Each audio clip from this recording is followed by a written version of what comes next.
Right now on Up with KREM, Washington hospitals are entering contingency care as COVID-19 hospitalizations rise. What this means for hospitals in our area. None of our hospitals are giving care that they would normally give. We are really operating in contingency care in a crisis.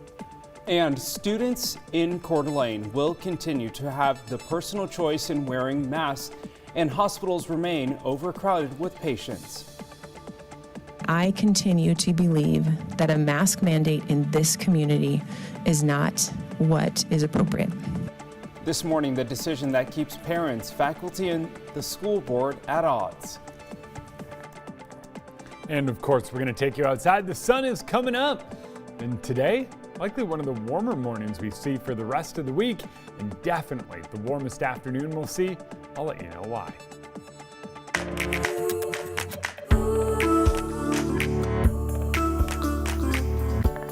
Up with KREM begins now. Please, no matter where the ever-changing roller coaster of these times take us, please continue to make masking recommended and keep the choice to mask or not to mask where it belongs, with the parents. New overnight. That's the decision that the Coeur d'Alene School District stuck with at last night's school board meeting. Thanks for being with us here on Up with KREM. I'm Tim Pham. And I'm Channing Curtis. Now, that was actually testimony from last night's meeting. The decision comes as one trustee said there are 168 students and 12 staff members who are currently out of class due to COVID or even possible COVID exposure. So the community also heard from one local nurse and parent talking about their worries about sending kids to school without masks, given the crisis standard of care activated in North Idaho. The pandemic is poised to spread to our children. We are in a state of emergency. While there are many statistics about the situation here in Coeur d'Alene, the reality is clear. Because of the COVID-19 pandemic, our children are now at risk. There are not enough hospital beds for children or doctors trained in pediatric critical care. The board says they are in the middle of it all, but voted to recommend masks inside school buildings. So this means that student and staff members will not be required to wear a face covering, but they are encouraged to do so. That decision comes as hospitals in Idaho and Washington are struggling to care for the increasing amount of COVID patients. Now, Washington hospitals say that they are now operating in contingency care. Nicole Hernandez is joining us live now with more details about what exactly this means for hospitals in our area. Good morning, Nicole. Yeah, good morning, Channing and Tim. So right now I'm live at Sacred Heart, where, like you mentioned, they are moving into that contingency care plan. And contingency care is slightly different than the crisis standards care that we're seeing over in North Idaho. So the Washington State Department of Health has decided to move all of the hospitals here in Washington State to that contingency standard in order to avoid having to go even into that higher setting of crisis standard care. This means that hospitals here in Washington State are doing less surgeries across the state. A couple of weeks ago, Spokane hospitals did stop elective surgeries, including here at Sacred Heart. Hospital officials say they are just slammed statewide. None of our hospitals are giving care that they would normally give. We are really operating in contingency care in a crisis, setting up alternative care sites and conference rooms and housing patients there and people waiting longer. This is not care that anybody wants to be giving. Now, officials also say Washington hospitals are taking in some patients from Idaho. Patients may also be moved throughout the state to help level the load. And we know that this is a lot of information, so if you're interested in reading or learning more, you can text the word COVID to 509-448-2000. We'll send you a link with all the information we have. Live in Spokane, I'm Nicole Hernandez. All right, well, the time is now 6:33. Let's go ahead and get a look at the forecast because, man, have you seen the shots of the sunset? Or sunrise, what am I saying? It is gorgeous.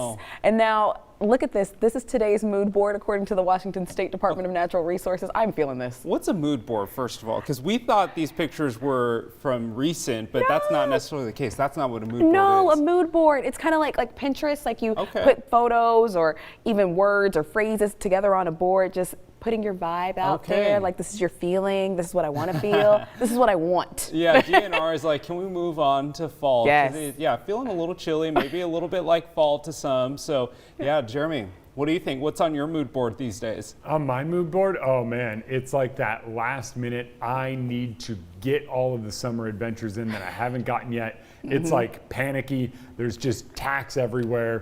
And, just random tacks. Nothing tacks. Some of them are empty. Some of them still have pictures of things I want to get after. You know, it's that kind of thing. Okay. Yeah. I need to make a mood board. Yes. With what kind of vibes you want? Well, how about this for your mood board? This is a live Wow. look outside.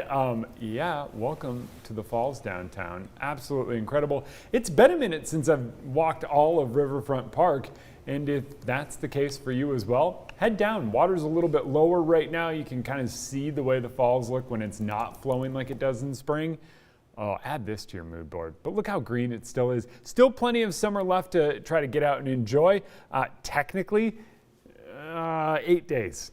8 days left until we will be welcoming in fall. As a meteorologist, it's been 2 full weeks of fall for me, so my panic is already setting in. Beautiful sunrise, though. Absolutely incredible early on this morning. Temperatures staying pretty mild, 50 in Spokane and Coeur d'Alene, 41 in Sandpoint, 46 in Moses Lake, and 53 in Wenatchee. Air quality remains good early on this morning. It likely stays there both today and tomorrow. I think unless you're right next to one of those wildfires, you don't really have concern of some of that air quality until maybe tomorrow when wind starts fanning some of those flames. Wind is going to pick up tomorrow, but for today, it's looking quite nice. Today's kind of the pick day of the week. We have a mild morning and a fantastic afternoon. Temperatures top out in the mid to upper 70s across the inland Northwest. And that comes with plenty of sunshine before everything starts changing tomorrow. All right, it is time now for your morning rush. More news in less time. First up, a man charged in connection to the death of a 19-month-old Spokane Valley girl will be in court today. Azalea Jones died last month at Sacred Heart. Her cause of death still unknown. 19-year-old Mickey Brown, though, is facing assault charges in connection to Azalea's injuries. But his charges could be upgraded. Brown says he called 911 after the girl had a seizure while he was watching her. Sacred Heart told investigators she also had several injuries to her head, chest, and knees. Brown could enter a plea today during his court appearance. The suspect accused of killing a man outside a Gonzaga area bar is also appearing in court today. 38-year-old Ivan Lopez Gutierrez is accused of shooting a man 4 times outside the Star Bar on North Hamilton last month. According to court documents, he had threatened the victim inside the Star Bar and confronted him in that parking lot before he killed him. Gutierrez could also enter a plea deal today during his court appearance. Spokane is now home to the first ever mental health crisis building in Washington. The new facility, who had their ribbon cutting on Monday, now it will serve as a jail diversion program. First responders who get calls related to mental health issues will now have this building as a middle ground. This facility is a new, much-needed tool to break the cycle that can trap people in the criminal justice system.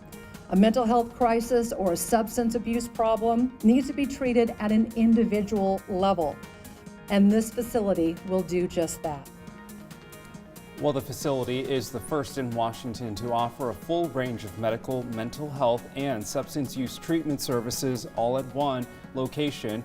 According to the county, people who are arrested for most misdemeanors and some felonies are eligible to enter the facility. The facility will open in late October. DNR land in eastern Washington will reopen this Thursday for recreation, camping, and hunting. The agency closed all public lands east of the Cascades in July because of extreme heat and drought. Just a reminder, though, the statewide burn ban is still in effect until the end of the month. That's your morning rush. More news in less time. Let us know what's going on in your neighborhood by using the hashtag #UpWithKREM on social media. Last night, the Met Gala returned after a year away due to the pandemic. After the break, we'll talk about some of our favorite looks from the night, including the backstory of this dress from Sierra. Might look a little familiar to some Seahawks fans. Wow, I was just checking out that dress. Cool dress. Anyway, we're talking rain moving in this weekend. We've got temperatures dropping down into the 60s for our highs, and that means it's going to be a bit of a struggle to get there, but we're talking showers pretty widespread across the region. I'll let you know what I think about this upcoming moisture after the break.